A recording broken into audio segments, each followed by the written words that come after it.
ma ei kavatse laulda, ma mõtlesin, et laulda, lihtsalt ma need sõnad öelda enne viimast laulu. Alustuseks üks väike mälestus, isegi mälestus. Kui ma olin väike, sest ma ei olnud alati nii suur kui praegu, vaid kunagi ma olin ka väikse. Need, kes istuvad esimeses reas. Üks asi, mis mulle meeldis väga, oli uurida vanaisa Maria pöördingut. Vanaisa see meeldis vähem, aga mulle see meeldis väga.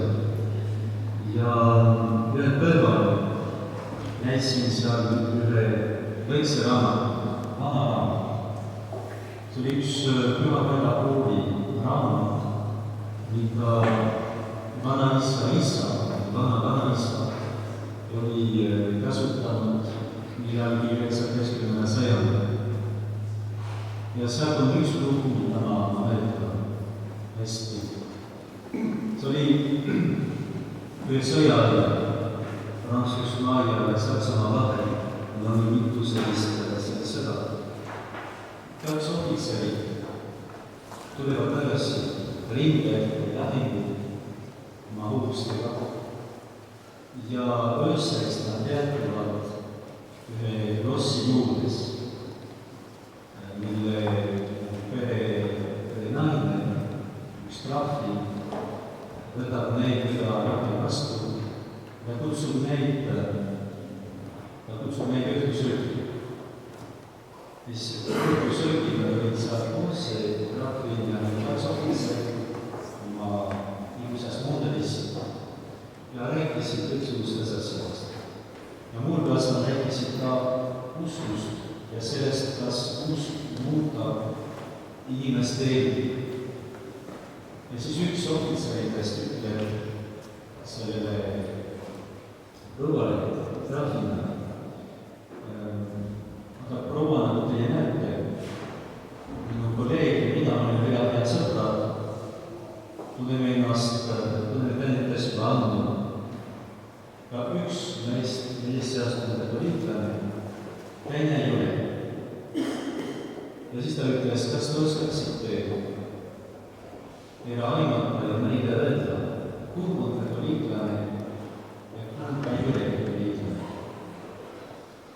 Ja siis Grafin ütles kohe, jah, muidugi, teie olete katoliiklane, teie ei ole katoliiklane. Ja siis ohvitserid olid väga üllatunud. Ja ütles seda, kuidas nii kiiresti ja kohe saite aru. Ja siis see Grafin ütles, jah, muidugi, ja ta rääkis sellele ohvitserile, kes oli katoliiklane ja ütles talle, jah, sest teate, teie silmis on selline vargus, mis on inimesed, kes teavad, et Maria on tema aina. Niimoodi ta peab saama. Nii ärge vaadake nüüd ennast ja peeglis, et teada, kas teil on vargus silmis, sest on selline vargus, mida tuleb ainult trahvina, mis tuleb näha mitte kõik inimesed. Aga tõesti, see, mida ma tahtsin teada, on see, et esiteks, kui te armastate väga oma ema, siis teil on suur vargus silmis.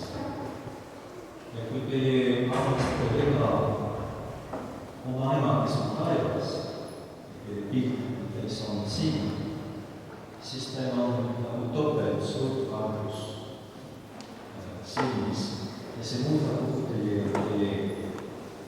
Nii selle ma küsin täna selline hea peredel, et näidata oma emale, kui me armastate tema väga. Isegi vahel ei räägi väga hästi, aga ikkagi armastame teda.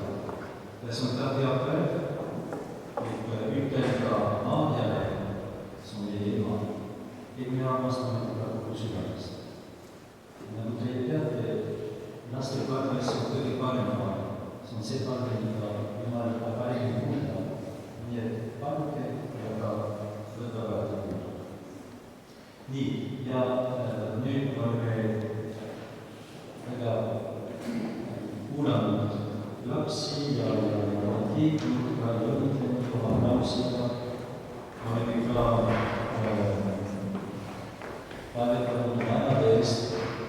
Ma arvan, et see on ka õige, et me mõtleksime ka pühapäeva kooli õpetajatele, kes iga pühapäeval annavad oma elu, annavad oma südame, oma hinge selleks, et meie lapsed siin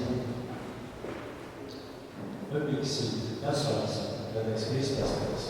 Nii et mul peas ei ole võib-olla kõik nimed, aga vähemalt selle päeva järgi on Elisabeth, eks ole, Ille,